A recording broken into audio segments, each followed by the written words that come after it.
కోడలెంత మంచిదైనా కోడలే, కూతురెప్పటికీ కూతురే. ఈ వాక్యం సరస్వతమ్మ మెదడులో కంటికి కనిపించని గీతను గీసింది. కావ్య ఎంత సేవ చేసినా, ఎంత ప్రేమను పంచినా ఆమె బయట నుంచి వచ్చిన పిల్ల అనే భావన సరస్వతమ్మ పూర్తిగా వదులుకోలేకపోయింది. కావ్య ఒక సాధారణ ప్రశాంతమైన మధ్యతరగతి కుటుంబం నుంచి వచ్చిన అమ్మాయి. చిన్నప్పటి నుంచి ఆమె పెరిగిన వాతావరణం అంతా ప్రేమ, సర్దుబాటు, బాధ్యతల చుట్టూనే అల్లబడింది. తండ్రి ఒక చిన్న ప్రభుత్వ ఉద్యోగి, తల్లి ఇంటి బాధ్యతలు చూసుకునే గృహిణి. కావ్యకు వాళ్ళిచ్చిన ఆస్తి డబ్బు, నగలు కాదు, సంస్కారం, ఓపిక, పెద్దల పట్ల గౌరవం.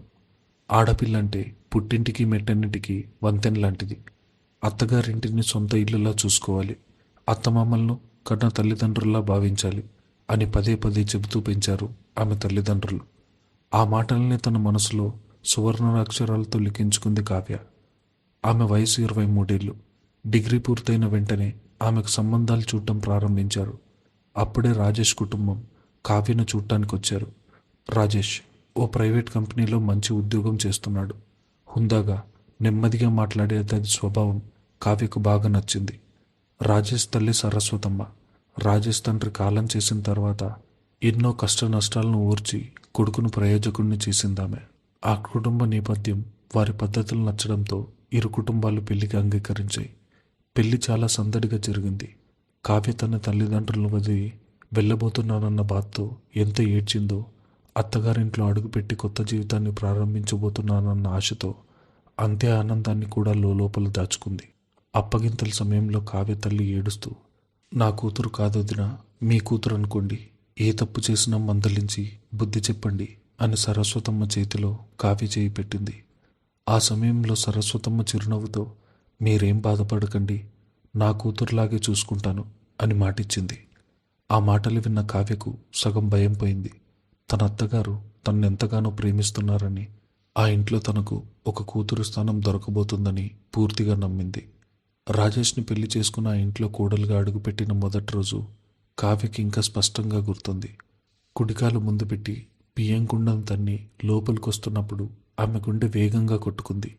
ఇల్లంతా బంధువులతో కలకల్లాడుతోంది. అందరి దృష్టి కొత్త కోడలిపైనే ఉంది. సరస్వతమ్మ స్వయంగా హారతిచ్చి కావ్యని ఇంట్లోకి ఆహ్వానించింది. కావ్య లోపలికి రాగానే అందరికంటే ముందు తన అత్తగారి పాదాలకు నమస్కరించింది. దీర్ఘసుమంగళి భవ అని ఆశీర్వదించిన సరస్వతమ్మ వంక అత్యంత భక్తితో, ప్రేమతో చూసింది కావ్య. మొదటి రోజు నుండి ఆ ఇంటి బాధ్యతలు తన భుజాల మీద వేసుకోవాలని కావ్య నిర్ణయించుకుంది. ఉదయాన్నే 5 గంటలకు నిద్రలేవడం, ఇల్లూడ్చి వాకిట్లో అందమైన ముగ్గు వేయడం, స్నానం చేసి పూజ గదిలో దీపారాధన చేయడం, ఇదంతా కావ్య ఒక బాధ్యతగా కాకుండా ఒక వేడుకలా చేసింది. ఇవన్నీ ఆమె పుట్టింట్లో నేర్చుకున్న పద్ధతులే. సరస్వతమ్మకు ఉదయం లేవగానే వేడివేడి ఫిల్టర్ కాఫీ తాగే అలవాటుంది. కావ్య ఈ విషయాన్ని రాజేష్ ద్వారా ముందే తెలుసుకుంది. మరుసటి రోజు ఉదయం సరస్వతమ్మ నిద్రలేచి హాల్లోకి వచ్చేసరికి వేడివేడి ఫిల్టర్ కాఫీ కప్పుతో ఎదురుగా నిలబడింది కావ్య. ఆ కాఫీ వాసన ఇల్లంతా వ్యాపించింది. అత్తయ్య కాఫీ అంటూ ఎంతో వినయంగా కప్పందించింది కావ్య. సరస్వతమ్మ కాఫీ సిప్ చేసి ఆశ్చర్యంగా కావ్య వంక చూసింది. రుచి అద్భుతంగా ఉంది. దశాబ్దాలుగా ఆ ఇంట్లో ఆవిడ ఎలా అయితే కాఫీ పెట్టుకొని తాగుతుందో అచ్చుగుద్దినట్టు అదే రుచి, అదే వేడి. చాలా బాగుంది కావ్య అని సరస్వతమ్మ అన్న ఒక్క మాట కావ్య ముఖం 1000 వోల్ట్ల బల్బులా వెలిగిపోయింది. కన్న తల్లి తనను మెచ్చుకున్నంత సంబరపడిపోయింది. అక్కడి నుండి కావ్య దినచర్య మొదలైంది. రోజులు గడుస్తున్నాయి. కావ్య ఆ ఇంటి వాతావరణంలో పూర్తిగా ఇమిడిపోయింది. వంటగదిపై ఆధిపత్యం తీసుకుంది. సరస్వతమ్మకు ఏ కూర ఇష్టం, రాజేష్కు ఏ పచ్చడి ఇష్టం అని అడిగి మరీ వండి పెడుతుంది. సరస్వతమ్మ ఏ చిన్న పని చేసినా 100% పర్ఫెక్ట్గా చేసేది. క్రమంగా సరస్వతమ్మకు శారీరక శ్రమ తగ్గింది. అప్పటి వరకు ఒంటరిగా ఇంటి పనులన్నీ చేసుకుంటూ అలసిపోయే సరస్వతమ్మకు కావ్య రాకతో ఒక పెద్ద రిలీఫ్ దొరికింది. ఒకసారి శీతాకాలంలో సరస్వతమ్మకు తీవ్రమైన జ్వరం వచ్చింది. వయసు పైపడటం వల్ల జ్వరంతో పాటు కీళ్ళ నొప్పులు కూడా తోడయ్యాయి. ఆమె కనీసం మంచం మీద నుండి లేవలేని పరిస్థితి. రాజేష్ ఆఫీస్ పనుల్లో బిజీగా ఉండడం వల్ల ఉదయం వెళ్ళి రాత్రికి కానీ వచ్చేవాడు కాదు.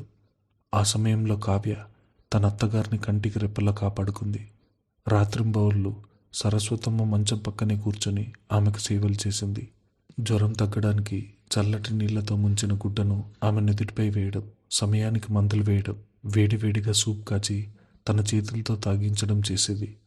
రాత్రిళ్ళు సరస్వతమ్మ నొప్పులతో మూలుగుతుంటే కావ్య నిద్రపోకుండా ఆమె కాళ్ళు పట్టి నొక్కేది. బాధపడకండి అత్తయ్య, నేనున్నాను కదా, 2 రోజుల్లో తగ్గిపోతుంది అని ధైర్యం చెప్పేది. ఒక రాత్రి సరస్వతమ్మ బాగా దాహం వేసి కళ్ళు తెరిచి చూసేసరికి కావ్య కింద నేల మీద కూర్చొని తన కాళ్ళు ఒత్తుతూ అలాగే నిద్రపోయింది.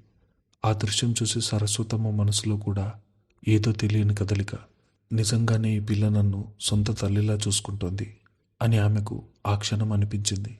వారం రోజుల పాటు కావ్య చేసిన నిరంతర సేవల వల్ల సరస్వతమ్మ త్వరగానే కోలుకుంది. రాజేష్ కూడా తన భార్య తన తల్లి పట్ల చూపుతున్న ప్రేమాభిమానాలు చూసి మురిసిపోయాడు. తన ఎంపిక సరైనదేనని గర్వపడ్డాడు. కావ్య గురించి ఇరుగు పొరుగు వారిలో ఎప్పుడూ చర్చ జరుగుతూనే ఉండేది. ఆ వీధిలో అందరికీ సరస్వతమ్మ కుటుంబం సుపరిచితం. ముఖ్యంగా పక్కింటి రమణమ్మ, ఎదురింటి పార్వతమ్మ తరచుగా సరస్వతమ్మ ఇంటికి వస్తూ ఉండేవారు. వాళ్ళ కావ్య పనితీరు, ఆమె ప్రవర్తన ఆశ్చర్యాన్ని కలిగించేవి. నేటి కాలంలో ఇలాంటి కోడలు దొరకడం చాలా కష్టమని వారు తరచూ అనుకునేవారు. ఓ రోజు సాయంత్రం రమణమ్మ వాకిట్లో నిలబడి సరస్వతమ్మతో మాట్లాడుతూ, "ఏం పుణ్యం చేసుకున్నావే సరస్వతమ్మ, నీకు కావ్య లాంటి కోడలు దొరికింది. ఎప్పుడు చూసినా చిరునవ్వుతో పలకరిస్తుంది. ఏమాత్రం గర్వం లేదు. ఆ రోజు నీకు జ్వరం వస్తే ఆ పిల్ల పడిన తాపత్రయం చూసి నాకే ముచ్చటేసింది. కన్న కూతురు కూడా అంత సేవ చేస్తుందో లేదో. నిజంగా నువ్వు అదృష్టవంతురాలివి" అని మెచ్చుకుంది. సరస్వతమ్మ పైకి ఎంతో గర్వంగా నవ్వింది. "అవునే రమణమ్మ, కావ్య చాలా మంచిది. నేను దాన్ని కోడల్లా కాదు, నా సొంత కూతురులాగే చూసుకుంటున్నాను. మా ఇద్దరి మధ్య అత్త కోడళ్ళన్న మాటే రాదు. నా అదృష్టం కొద్దీ దొరికింది" అని సమాధానమిచ్చింది. ఈ మాట వంటగదిలో ఉండి విన్న కావ్య కళ్ళు ఆనందంతో చెమర్చాయి. తన కష్టానికి, ప్రేమకు ఇంతకంటే పెద్ద ప్రతిఫలం ఏముంటుంది అనుకుంది. తన అత్తగారు తనను కూతురుగా అంగీకరించారన్న భావన ఆమె కొండంత బలాన్నిచ్చింది. బయట ఎవరికి చెప్పినా, బంధువులతో ఫోన్లో మాట్లాడినా సరస్వతం ఎప్పుడూ కావ్యను పొగుడుతూనే ఉండేది. "నా కోడలు మహాలక్ష్మి లాంటిది, మా ఇంటికి అదృష్టాన్ని తీసుకొచ్చింది" అని గొప్పలిపోయేది. కావ్య కూడా ఆ మాటను గుడ్డిగా నమ్మింది. తన ప్రేమతో అత్తగారి మనసును పూర్తిగా గెలుచుకున్నానని భావించింది. కానీ మనుషుల మనసులు ఎప్పటికీ పైకి కనిపించేంత స్వచ్ఛంగా సరళంగా ఉండవు. సరస్వతమ్మ కూడా ఇందుకు మినహాయింపు కాదు. ఆమె పైకి ఎంతగా కావ్యను పొగిడినా, ఆమెను కూతురని పిలిచినా, ఆమె మనసు అట్టడుగున పొరల్లో ఓ బలమైన నమ్మకం నాటుకుపోయింది. కోడలెంత మంచిదైనా కోడలే, కూతురెప్పటికీ కూతురే. ఈ వాక్యం సరస్వతమ్మ మెదడులో కంటికి కనిపించని గీతను గీసింది. కావ్య ఎంత సేవ చేసినా, ఎంత ప్రేమను పంచినా ఆమె బయట నుంచి వచ్చిన పిల్ల అనే భావన సరస్వతమ్మ పూర్తిగా వదులుకోలేకపోయింది. కావ్యకు తనకు మధ్య ఉన్నది కేవలం ఓ కుటుంబ చట్టబద్ధమైన బంధం మాత్రమేనని ఆమె లోపల బలంగా నమ్మింది. దీనికి కొన్ని సూక్ష్మమైన ఉదాహరణలు రోజువారీ జీవితంలో కనిపిస్తూనే ఉండేవి. ఇవి కావ్య పసిగట్టలేనంత సున్నితంగా జరిగేవి. ఉదాహరణకు, ఇంట్లో ఆర్థిక విషయాలు లేదా బంధువుల మధ్య ఉన్న ఆస్తి గొడవల గురించి రాజేష్తో సరస్వతమ్మ మాట్లాడేటప్పుడు కావ్య అటుగా వస్తే వెంటనే మాటలు మార్చేసేది. "ఇవి మన కుటుంబ విషయాలు, కావ్యకు అనవసరం, ఆమెకు చెప్పిన బాధ పెట్టం ఎందుకు" అని పైకి రాజేష్తో అన్న లోపల అసలు కారణం ఇంటి గుట్టు బయట పిల్లకెందుకు తెలియాలి అన్న ఆలోచనే. ఇలాగే ఇంట్లో అల్మారా తాళాలు సరస్వతమ్మ ఎప్పుడూ తన చీరకొంగుగే కట్టుకుని ఉండేది. కావ్యకి ఇల్లంతా అప్పగించిన ఆ తాళాల గుత్తి మాత్రం ఎప్పుడూ ఇవ్వలేదు. ఒకరోజు కావ్య ఇల్లంతా శుభ్రం చేస్తూ, "అత్తయ్య, ఆ బీరువా కూడా తుడిచేస్తాను, తాళం ఇవ్వండి" అని అడిగినప్పుడు సరస్వతమ్మ మొహంలో ఒక క్షణం కంగారు కనిపించింది. "అది నేను తుడుచుకుంటానులేమ్మా, నువ్వు వెళ్ళి వంట చేసుకో" అని సున్నితంగానే దాన్ని దాటేసింది. కానీ కావ్య దాన్ని ఏమాత్రం తప్పుగా తీసుకోలేదు. తన మీద శ్రమ పడకూడదనే అత్తగారు అలా అన్నారనుకుంది. కానీ సరస్వతమ్మ ఆలోచన వేరు. ఇల్లు తనదే అయినా పెత్తనం పూర్తిగా కోడలి చేతికి వెళ్ళకూడదు. ఎవరి పరిమితుల్లో వాళ్ళు ఉండాలి. ఇది ఆమె సిద్ధాంతం. కావ్యకు ఈ అంతరం ఏమాత్రం తెలీదు. ఆమె ప్రపంచం చాలా స్వచ్ఛమైనది. అత్తగారి చిరునవ్వు వెనుక ఉన్నది నిజమైన ప్రేమేనని ఆ మనసులో తన కోసం గీసిన ఓ విభజన రేఖ ఉందని ఆమె ఊహించలేకపోయింది. తన వంతుగా తను ఎప్పుడూ 100% నిజాయితీగా, అనురాగంతో ఆ ఇంటి కోసం శ్రమిస్తూనే ఉంది. కానీ కాలం ఎప్పుడూ ఒకేలా ఉండదు. మనుషుల నిజ స్వరూపాలు, మనసులోని అసలు భావాలు బయటపడటానికి ఏదో ఒక బలమైన సందర్భం రావాలి. అది వచ్చే వరకు ఆ ఇల్లు ఓ ప్రశాంతమైన సరస్సులానే కనిపించింది. పైకి ఎంత నిశ్శబ్దంగా, అందంగా ఉన్న ఆ సరస్సు అట్టడుగున నమ్మకం, అపనమ్మకం, స్వార్థం అనే సుడిగుండాలు తిరుగుతున్నాయని కావ్య గ్రహించే సమయం ఇంకా రాలేదు. సరస్వతమ్మ ప్రపంచం 2 అక్షరాల చుట్టూ తిరుగుతూ ఉంటుంది. ఆ 2 అక్షరాలు ప్రియ. సరస్వతమ్మకు ప్రియ ఒక్కగానొక్క కూతురు. రాజేష్కు ముద్దుల చెల్లెలు. ఇంట్లో ఆడపిల్ల కావడంతో చిన్నప్పటి నుండి ప్రియను ఎంతో గారాబంగా, కాలు కింద పెట్టకుండా పెంచారు. ఆమె ఏదడిగితే అది మరుసటి క్షణానికి కళ్ళ ముందుండేది. తండ్రి లేని లోటు తెలియకూడదని సరస్వతమ్మ, చెల్లెలు బాధపడకూడదని రాజేష్ ఆమెనొక రాకుమారులా చూసుకున్నారు. ఆ గారాబం వల్లే ప్రియకు పట్టుదల, కోపం, తన మాటే నెగ్గాలన్న అహంభావం కొంచెం ఎక్కువే. ప్రియకు పెళ్లి వయసు రాగానే పట్నంలో ఉన్న ఒక సంబంధం చూసి ఘనంగా పెళ్లి చేశారు. ప్రియ భర్త పేరు కార్తిక్. పట్నంలో స్థిరపడిన కార్తిక్ పెళ్ళయ్యాక ప్రియ కోరిక మేరకు ఇద్దరు కలిసి ఓ చిన్న వస్త్ర వ్యాపారం మొదలుపెట్టారు. వ్యాపారంలో లాభ నష్టాలు ఎలా ఉన్నా ప్రియ మాత్రం పట్నం జీవితానికి పూర్తిగా అలవాటు పడిపోయింది. సరస్వతమ్మ కళ్ళల్లో ప్రియ ఎప్పుడూ ఒక పసిపాప లాంటిదే.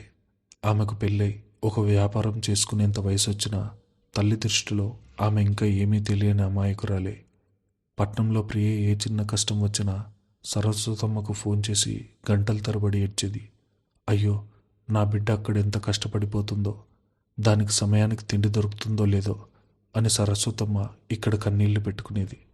నిజానికి ప్రియ అక్కడ ఎంతో విలాసవంతమైన జీవితమే గడుపుతుంది. కానీ తల్లి దగ్గర మాత్రం ఎప్పుడు ఏదో ఒక సానుభూతి కోరుకోవడం ఆమెకు అలవాటు. ప్రియ ఎన్ని తప్పులు చేసినా, ఎంత అజాగ్రత్తగా ఉన్నా సరస్వతమ్మ కళ్ళకు ఆమె ఎప్పుడూ నిర్దోషే. మా బిడ్డకు లోకం తీరు తెలీదు, చాలా స్వచ్ఛమైన మనసు దాంది అని అందరి ముందు వెనకేసుకొచ్చేది. కూతురు విషయంలో సరస్వతమ్మది గుడ్డి ప్రేమ. అందులో న్యాయాలకు, తప్పొప్పులకు తావులేదు. పెళ్ళై ఈ ఇంటికొచ్చిన కొత్తలో కావ్యకు ప్రియ గురించి అంతా తెలీదు. కానీ రాజేష్ తన చెల్లి గురించి చెప్పిన మాటలు విన్న తర్వాత కావ్య మనసులో ప్రియ పట్ల ఓ ప్రత్యేకమైన అభిమానం ఏర్పడింది. ఆడబిడ్డంటే పుట్టింటికి మహాలక్ష్మి లాంటిది, ఆమె వస్తే ఇల్లు కలకల్లాడాలి అని కావ్య తల్లిదండ్రులు చెప్పిన మాటలు ఆమెకు గుర్తుకున్నాయి. అందుకే ప్రియని కేవలం భర్త చెల్లెలుగా కాకుండా సొంత చెల్లెలుగా భావించడం మొదలుపెట్టింది కావ్య. పండగలకు, శుభకార్యాలకు ప్రియ, కార్తిక్ ఇంటికి వస్తున్నారంటే చాలు కావ్య పడే హడావిడి అంతా ఇంత కాదు. వారం ముందు నుండే ఇంటిని శుభ్రం చేయడం, ప్రియకిష్టమైన వస్తువులు అమర్చడం చేసేది. పండగ రోజు ప్రియ వస్తుందంటే ఉదయాన్నే లేచి స్వయంగా వంటగదిలోకి వెళ్ళి రకరకాల వంటలు సిద్ధం చేసేది. ప్రియకిష్టమైన బెల్లం అరిసెలు, కొబ్బరి బూరలు, నాటుకోడి పులుసు, పులిహోర, ఇలా ఆమెకు ఏమిష్టమో రాజేష్ను అడిగి మరీ తెలుసుకొని తన చేతులతో ప్రేమగా వండేది. ఒక సంక్రాంతి పండగకు ప్రియ దంపతులు ఊరికొచ్చారు. వాళ్ళ కారు దిగగానే కావ్య ఎదురు వెళ్ళి ఎంతో ఆప్యాయంగా పలకరించింది. రా ప్రియ, అన్నయ్య గారు రండి, ప్రయాణం చేసి అలసిపోయి ఉంటారు, వేడి నీళ్ళు పెట్టాను, స్నానం చేసి రండి, భోజనం చేద్దాం అని ఎంతో మర్యాదగా ఆహ్వానించింది. భోజనాల దగ్గర స్వయంగా వడ్డన చేస్తూ, ఇదిగో ప్రియ, నీకిష్టమని నిన్న రాత్రే పిండి రుబ్బి స్పెషల్గా గారెలు వేశాను, తిని చూడు ఎలా ఉన్నాయో అని నెయ్యి వేసి మరీ వడ్డించింది. ప్రియ ఆ గారెలు తింటూ బాగున్నాయి వదిన అని పైకి నవ్వినా ఆమె మనసులో మాత్రం ఏదో తెలియని వెళ్తి. కావ్య తన పట్ల చూపిస్తున్న ప్రేమను ఆమె స్వీకరించలేకపోతుంది. కావ్య పడే తాపత్రయం అంతా కేవలం మంచి పేరు తెచ్చుకోవడానికన్నది ప్రియ ఆలోచన. అంతేకాదు, ప్రియ పుట్టింటికి వచ్చినప్పుడల్లా ఆమె బట్టలు ఉతకడం, ఆమెకు కావలసినవి అమర్చడం వంటి పనులన్నీ కావ్య తన బాధ్యతగా తీసుకునేది. నువ్వు పట్నంలో వ్యాపారం చేస్తూ అలసిపోతున్నావు కదా ప్రియ, ఇక్కడ పుట్టింట్లో ఉన్నన్నాళ్ళు ఏ పని చేయకు, మారన్ల విశ్రాంతి తీసుకో, నేనున్నాను కదా అని కావ్య ఎంతో ప్రేమగా చెప్పేది. ఆ మాటలకు రాజేష్ మురిసిపోయేవాడు. సరస్వతమ్మ కూడా పైకి చూసావా ప్రియా, వదిన నిన్ను ఎంత బాగా చూసుకుంటుందో అని అనేది. కానీ ప్రియకు మాత్రం ఆ మాటలు ముళ్ళులా గుచ్చుకునేవి. మనసులో సైకాలజీ చాలా విచిత్రమైనది.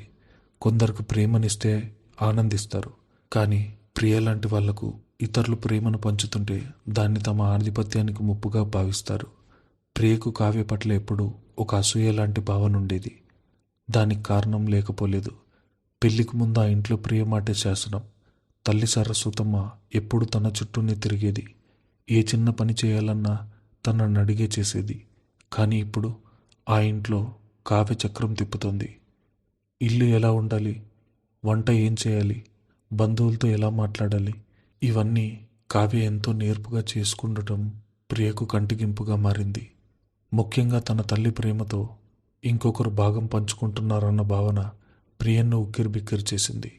ఒకప్పుడు మా ప్రియ ఎంత అదృష్టవంతురాలు, ఏ పని చేయకుండా మారాన్లా బతుకుతోంది అని ఇరుగు పొరుగు వాళ్ళకు అనుకునేవారు. కానీ ఇప్పుడు వాళ్ళంతా సరస్వతమ్మకు ఎంత మంచి కోడలొచ్చింది, ఇంటిని ఒంటి చేత్తో నెట్టేస్తోంది, అత్తగారిని కళ్ళల్లో పెట్టుకుని చూసుకుంటుంది అని కావ్యను పొగట్టం ప్రియ ఏమాత్రం జీర్ణం చేసుకోలేకపోతుంది. ఇది నా ఇల్లు, మా అమ్మ ప్రేమపై పూర్తి హక్కు నాది మాత్రమే. ఈ కావ్య మధ్యలో వచ్చి తన పనులతో మాటలతో మా అమ్మ మనసును దోచేయాలని చూస్తుంది అని ప్రియ తరచుగా తనలో తాను రగిలిపోయేది.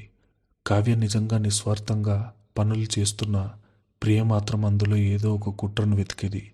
కావ్య వేడి నీళ్ళు ఇస్తే నన్ను సోమరిపోతుని చేయాలని చూస్తోంది అనుకునేది.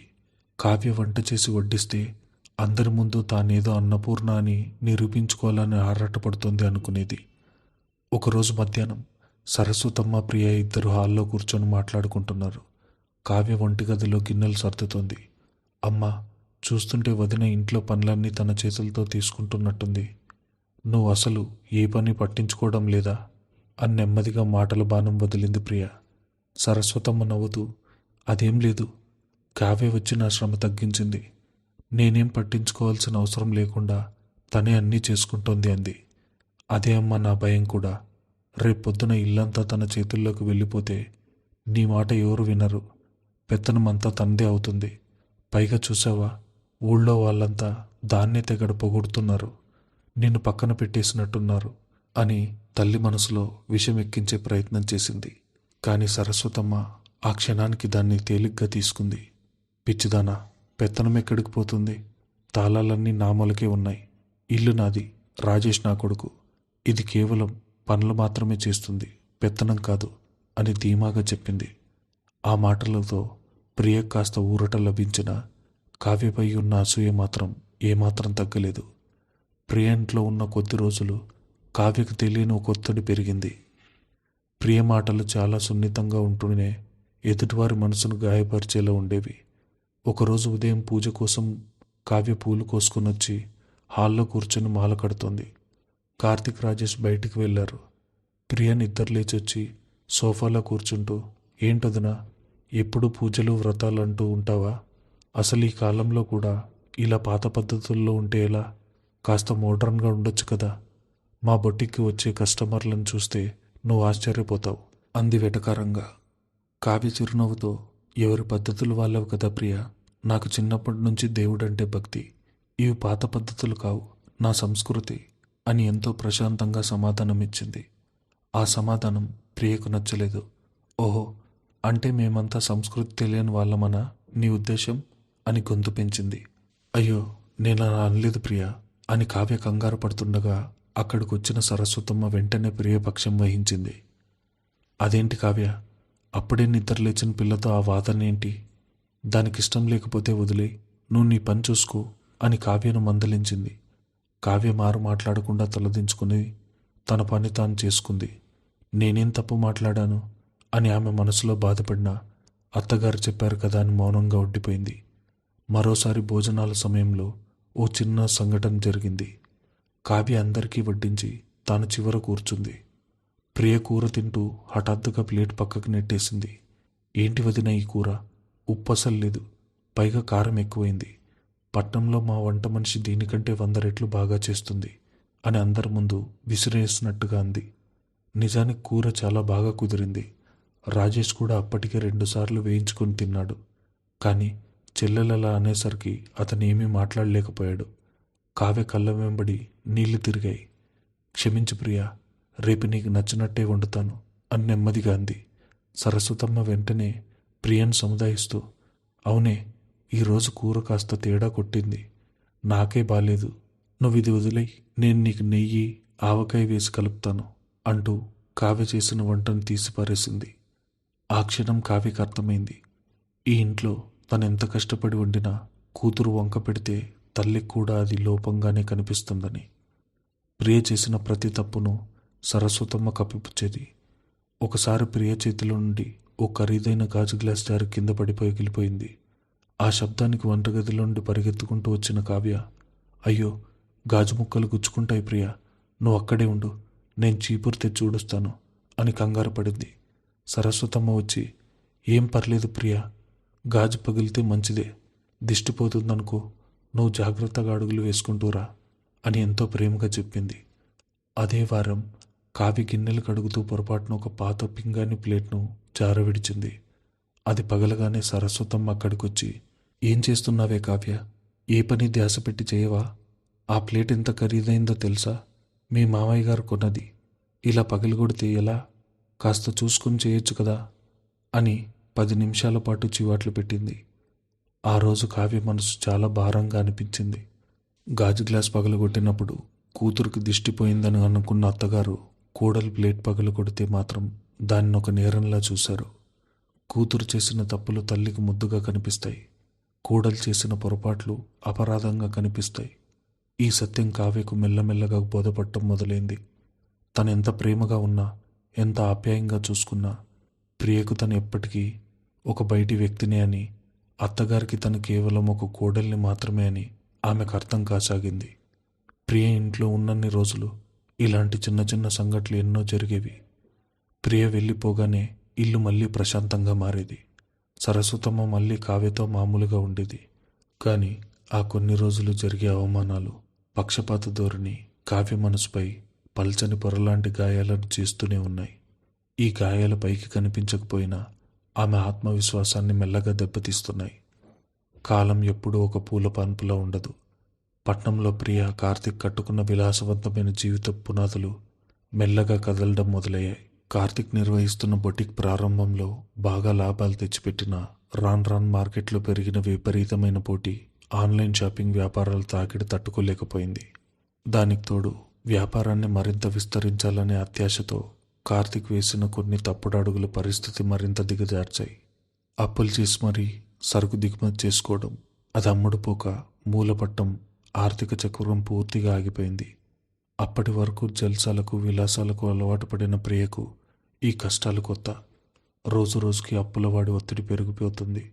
ఇంటికి వచ్చే ఫోన్ కాల్స్, దుకాణం దగ్గర వచ్చే ఫైనాన్షియర్లు బెదిరింపులు కార్తీక్ను ఉక్కిరిబిక్కిరి చేశాయి. ఈ విషయాలేవి ప్రియ తన తల్లి సరస్వతమ్మకు చెప్పలేదు. తన హోదా తగ్గిపోతుందనే అహంభావం, పట్నంలో తానొక మహారాణిలా బతుకుతున్నానని పుట్టింట్లో ఉన్న భ్రమ ఎక్కడ చెరిగిపోతుందో అన్న భయం ఆమెను మౌనంగా ఉండేలా చేశాయి. కానీ ఆర్థిక నష్టాలు ఒక స్థాయి దాటిన తర్వాత వాటిని దాచడం ఎవరితరం కాదు. అప్పులు తీర్చడానికి, వ్యాపారాన్ని మళ్ళీ గాడిలో పెట్టడానికి కార్తీక్ తక్షణమే ఓ పెద్ద మొత్తం అవసరమైంది. బంధువులను, స్నేహితులను అడిగినా ఎవరూ అంత పెద్ద మొత్తం ఇవ్వడానికి ముందుకు రాలేదు. రాజేష్ దగ్గర అడుగుదామని ప్రియ అనుకున్నా అన్నయ్య అంత స్తోమత లేదని ఆమెకు తెలుసు. పరిస్థితి చేయి దాటిపోతున్న దశలో కార్తీక్ ఒక భయంకరమైన నిర్ణయం తీసుకున్నాడు. చట్ట వ్యతిరేకమైన మార్గంలో వెళ్ళడమే తన ముందున్న ఏకైక మార్గమని అతనికి కనిపించింది. ఒక ప్రైవేట్ బ్యాంకు నుండి పెద్ద మొత్తంలో వ్యాపార రుణం తీసుకోవడానికి పథకం వేశాడు. కానీ అంత పెద్ద మొత్తానికి రుణం ఇవ్వాలంటే బ్యాంకు వారు ఆస్తిపత్రాలు పూచీకత్తుగా అడుగుతారు. వారికి ఉన్న చిన్న ఇంటి విలువ ఆ రుణానికి ఏమాత్రం సరిపోదు. అప్పుల వల్ల ఒత్తిడి తాళలేక మానసిక సమతుల్యత కోల్పోయిన కార్తీక్ కొందరు దళారులతో చేతులు కలిపాడు. తమకు లేని ఆస్తులు ఉన్నట్టుగా స్థలాల విలువ పెంచి చూపిస్తూ నకిలీ పత్రాలు సృష్టించాడు. రెవెన్యూ అధికారుల సంతకాలు, స్టాంపులు అన్నీ అచ్చుగుద్దినట్టుగా నకిలీవి తయారు చేయించాడు. ఆ దళారుల సాయంతో బ్యాంకులో ఉన్న కొందరు అవినీతి అధికారులకు లంచాలు ఎరగా వేసి ఫైళ్లు ముందుకు కదిలేలా చేశాడు. ఈ మొత్తం వ్యవహారంలో ప్రియకు పూర్తి విషయాలు తెలియకపోయినా ఆమెకు కో అప్లికెంట్గా ఆ పత్రాలపై సంతకాలు చేయాల్సి వచ్చింది. ఓ రోజు రాత్రి కార్తీక్ ఫైల్ తీసుకొచ్చి, ప్రియా, వ్యాపారం కాస్త ఇబ్బందుల్లో ఉంది, బ్యాంక్ నుండి లోన్ వస్తుంది. ఈ పత్రాలపై నువ్వు కూడా సంతకం చేస్తే డబ్బులు మంజూరవుతాయి, మన కష్టాలన్నీ తీరిపోతాయి అని చెప్పాడు. ప్రియ చదువుకున్న వ్యాపార లావాదేవీలు, చట్టపరమైన చికాకుల గురించి కనీస అవగాహన లేదు. పైగా తన భర్తేదో ఓ అద్భుతం చేసి తమ విలాసవంతమైన జీవితాన్ని కాపాడుతాడని గుడ్డి నమ్మకం. పత్రాల్లో ఏముందో కనీసం చదివి చూసే ప్రయత్నం కూడా చేయకుండా కార్తీక్ ఎక్కడ వేలు పెడితే అక్కడ గుడ్డిగా సంతకాలు పెట్టేసింది. అది తన జీవితంలో ఎంత పెద్ద సుడిగుండానికి దారితీస్తుందో ఆ క్షణం ఆమె ఊహించలేకపోయింది. రుణం మంజూరైంది. వచ్చిన డబ్బుతో కొన్ని అప్పులు తీర్చాడు. కానీ పునాదిలో ఉన్న లోపం ఎప్పటికీ దాగదు కదా. కొన్ని నెలల తర్వాత ఆ ప్రైవేట్ బ్యాంకుల్లో ఇంటర్నల్ ఆడిట్ జరిగింది. పై అధికారుల పర్యవేక్షణలో ఖాతాలన్నీ క్షుణ్ణంగా తనిఖీ చేశారు. అప్పుడే కార్తీక్ సమర్పించిన ఆస్తి పత్రాలపై ఆడిటర్లకు అనుమానం వచ్చింది. విచారణలో ఆ పత్రాలన్నీ నకిలీవని, ఆ సర్వే నంబర్లో అసలు భూమే లేవని తేలిపోయింది. బ్యాంకు యాజమాన్యం తీవ్ర ఆగ్రహం వ్యక్తం చేసింది. లోపాయకారిగా సహకరించిన అధికారులను సస్పెండ్ చేయడంతో పాటు కార్తీక్ ప్రియల మీద స్థానిక పోలీస్ స్టేషన్లో క్రిమినల్ కేసు నమోదు చేశారు. ఒకసారి వాతావరణం మారిపోయింది. ఒకరోజు ఉదయం పోలీస్ జీప్ ప్రియ ఇంటి ముందాగింది. పోలీసులు ఇంట్లోకి ప్రవేశించారు. పత్రాలను స్వాధీనం చేసుకుని కార్తీక్ను విచారణ నిమిత్తం అదుపులోకి తీసుకున్నారు. మీరు బ్యాంకును మోసం చేశారు, నకిలీ పత్రాలు సృష్టించి లక్షల రూపాయలు కాజేశారు. దీనిపై మీ భార్య సంతకాలు కూడా ఉన్నాయి, ఆమెను కూడా అరెస్ట్ చేయాల్సి వస్తుంది అని ఇన్స్పెక్టర్ కఠినంగా చెప్పేసరికి ప్రియ గుడ్డె ఆగినంత పనైంది. అప్పటి వరకు తనేదో మహారాణి అనుకున్న ప్రియకు చట్టం ముందు, పోలీసుల ముందు తన నిస్సహాయత అర్థమైంది. కార్తీక్ పోలీసుల కాళ్ళు పట్టుకుని బతిమలాడాడు. నా భార్యకి ఏమీ తెలియదు సార్, నేను తప్పు చేశాను, ఆమెను వదిలేయండి అని ప్రాధేయపడ్డాడు. కానీ పత్రాలపై సంతకాలు ఉండటం వల్ల చట్టం దృష్టిలో ఆమె కూడా నేరస్తురాలే అని పోలీసులు స్పష్టం చేశారు. బ్యాంకు వారు ముందస్తుగా ఇచ్చిన నోటీసుల ప్రకారం వారికున్న నిజమైన ఆస్తులు జప్తు చేయడానికి రంగం సిద్ధమైంది. కార్తీక్ను పోలీసులు తీసుకెళ్లిన తర్వాత ప్రియ ఆ ఖాళీ ఇంట్లో ఒంటరిగా ఉండలేకపోయింది. ఆమెకు ప్రపంచమంతా చీకటైపోయింది. జైలు, అరెస్టు, మోసం, ఈ పదాలు వింటుంటేనే ఆమెకు వణుకు పుడుతోంది.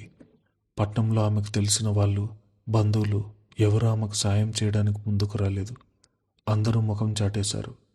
జైలుకు వెళ్లాల్సి వస్తుందేమో అన్న భయంతో ఆమెను పీడకల్లా వెంటాడసాగింది. ఆ భయాందోళన మధ్య ప్రియ చేతులు వణుకుతుండగా తన తల్లికి ఫోన్ చేసింది. సరస్వతం అప్పుడే దేవుడి గదిలో పూజ ముగించుకొని హాల్లోకి వచ్చింది. ఫోన్ రింగ్ అవ్వగానే తీసింది. ఏంటి ప్రియా, ఎలా ఉన్నావు అని ఎప్పట్లా ఆప్యాయంగా పలకరించింది.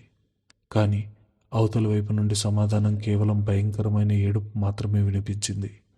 అమ్మా, నన్ను కాపాడమ్మా, నన్ను జైలుకు పంపుతారటమ్మా. ప్రియ గొంతు వణికిపోతుంది. దుఃఖంతో పూడుకుపోయింది. ఆ మాట వినగానే సరస్వతమ్మ చేతుల్లో ఉన్న ప్రసాదం గిన్నె నేల మీద పడిపోయింది. ఏమైంది? జైలేంటి? ఏడు పాపి, వివరంగా చెప్పు నా తల్లి అంటూ కంగారుగా అడిగింది. ఏడుస్తూనే ప్రియ జరిగిన విషయమంతా చెప్పింది. వ్యాపారంలో నష్టం రావడం, కార్తీక్ నకిలీ పత్రాలతో బ్యాంకులో తీసుకోవడం, అందులో తన సంతకాలు ఉండటం వల్ల తనపై కూడా కేసు నమోదు కావడం, కార్తీక్ను పోలీసులు తీసుకెళ్లడం అన్నీ చెప్పింది. అమ్మా, ఏ నిమిషంలో పోలీసులు వచ్చి నన్ను తీసుకెళ్తారో అని భయంగా ఉంది. నా వల్ల కాదమ్మా, ఆ జైలు పాలు పడలేను. అన్నయ్యను తీసుకుని వెంటనే రండమ్మా, నన్ను ఎలాగైనా కాపాడండి అని ఆర్తనాదం చేసింది ప్రియ. కూతురు వాటలు వింటున్న సరస్వతమ్మ గుండె పగిలినంత పనైంది. తన కళ్ళ ముందు ఒక రాకుమారులా పెరిగిన తన బిడ్డ ఇతరులు కన్నెత్తి చూస్తేనే సహించలేని తన గారాల పట్టి ఈరోజు జైలు పాలయ్యే పరిస్థితికి రావడం ఆమె జీర్ణించుకోలేకపోయింది. ఫోన్ పట్టుకుని అలాగే సోఫాలో కుప్పకూలిపోయింది. నా బిడ్డకు ఎంత కష్టం వచ్చిందో భగవంతుడా, దానికి ఏ పాపం తెలీదు. ఆ అల్లుడు చేసిన తప్పుకు నా బిడ్డ బలి కావాలా అంటూ గట్టిగా రోధించడం మొదలుపెట్టింది సరస్వతమ్మ. వంటగదిలో ఉన్న కావ్య అత్తగారి ఏడుపు విని కంగారుగా పరిగెత్తుకుంటూ వచ్చింది. సరస్వతమ్మ కింద పడిపోయి ఛాతీ పట్టుకుని ఏడుస్తుండటం చూసి కావ్య గుండె జల్లుమంది. అత్తయ్య, ఏమైంది? ఎందుకలా ఏడుస్తున్నారు అంటూ నీళ్లు తీసుకొచ్చిచ్చింది. సరస్వతమ్మ ఏడుస్తూనే కావ్య చేతులు పట్టుకుని, నా ప్రియ జీవితం నాశనం అయిపోయిందే కావ్య, వాళ్ళ ఆయన చేసిన తప్పుకు నా బిడ్డను జైలుకు తీసుకెళ్తారట. నా బిడ్డను నేను కాపాడుకోవాలి. వెంటనే రాజేష్కు ఫోన్ చేసి ఇంటికి రమ్మను, నా బిడ్డ దగ్గరకు వెళ్ళాలి అని వెక్కి వెక్కి ఏడ్చింది. కావ్యకు విషయం పూర్తిగా అర్థం కాకపోయినా పరిస్థితి తీవ్రత అర్థమైంది. వెంటనే రాజేష్కు ఫోన్ చేసి అర్జెంటుగా ఇంటికి రమ్మని చెప్పింది. రాజేష్ హుటాహుటిన ఆఫీస్ నుండి వచ్చాడు. సరస్వతమ్మ జరిగిన విషయమంతా కొడుక్కు చెప్పి బోర్న విలపించింది. రాజేష్ ముఖంలో నెత్తురు చుక్కలేదు. చెల్లెలంటే అతనికి ప్రాణం. మోసం, ఫోర్జరీ కేసు ఎంత తీవ్రమైనవో అతనికి తెలుసు. అందులోనూ బ్యాంకును మోసం చేయడం అంటే చట్టం కఠినంగా ఉంటుంది. అమ్మా, నువ్వు ధైర్యంగా ఉండు. నేను వెంటనే మా లాయర్తో మాట్లాడి పట్నం బయలుదేరుతాను. ప్రియకి ఏం కాకుండా నేను చూసుకుంటాను అని తల్లికి మాటిచ్చాడు. ఆ ఇల్లంతా అప్పటిదాకా ఉన్న ప్రశాంతత ఒక్కసారిగా మాయమైపోయింది. ఒక భయంకరమైన తుఫాను ఆ కుటుంబాన్ని చుట్టుముట్టింది. సరస్వతమ్మ అన్నం నీళ్లు మానేసి పూజ గదిలో కూర్చొని దేవుడి ముందు కన్నీళ్లు మున్నీరుగా విలపిస్తుంది. తన కూతురు నిర్దోషని, ఆమెని గండం నుంచి బయటపడేయాలని ప్రార్థిస్తోంది. కావ్య కూడా అత్తగారి బాధను చూడలేకపోయింది. అత్తగారికి ధైర్యం చెబుతూ ఆమె పక్కనే ఉండి కంటికి రెప్పలా చూసుకుంటుంది. ప్రియ తన పట్ల గతంలో ఎంత కఠినంగా వ్యవహరించినా, ఎంత అవమానించినా కావ్య వాటన్నిటినీ మనసులో పెట్టుకోలేదు. ఒక ఆడబిడ్డగా ప్రియ కష్టం చూసి కావ్య మనసు కూడా ద్రవించిపోయింది. కానీ ఈ తుఫాను కేవలం ప్రియ జీవితాన్ని మాత్రమే కాదు, తర్వాత ఈ ఇంటిని, తన జీవితాన్ని కూడా అతలాకుతలం చేయబోతుందని ఆ అమాయకపు కోడలికి ఇంకా తెలీదు. మరి తర్వాత ఏం జరగబోతుందో నెక్స్ట్ పార్ట్లో తెలుసుకుందాం. అంతవరకు ఈ ఛానల్ని సబ్స్క్రైబ్ చేసుకోండి.